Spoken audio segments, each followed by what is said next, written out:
భోగి అన్న మాటకు అర్థం ఏమిటంటే భోగం అనుభవించేటటువంటి రోజు. ఇన్ని రకాలైనటువంటి ఉద్యోగాలు అవి లేవు. ఎక్కువ మంది వ్యవసాయం మీద ఆధారపడేవారు.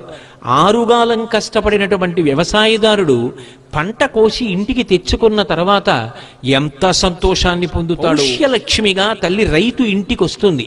రైతు సంతోషంగా ఉంటాడు. అమ్మయ్యా, ఈ ఏడాది పంటలు బాగా పండాయి, మనందరం సంతోషంగా కడుపు నిండా అన్నం తింటాం అని ప్రజలందరూ సంతోషంగా ఉంటారు. గడ్డి కావలసినంత లభిస్తుందని చెప్పి పశువులన్నీ సంతోషంగా ఉంటాయి. అందరూ భోగమనుభవించేటటువంటి తరుణము కాబట్టి భోగి. బాహ్యంలో ఇంత కష్టపడిన రైతు విశ్రాంతి తీసుకునేటటువంటి సమయం, మానసికమైన ఆనందాన్ని పొందడానికి వెడతాడు. అందుకే భోగి నాడు చేసేటటువంటి సంతోషానికి ఆనంద గోవిందము అని పిలిచింది శాస్త్రం.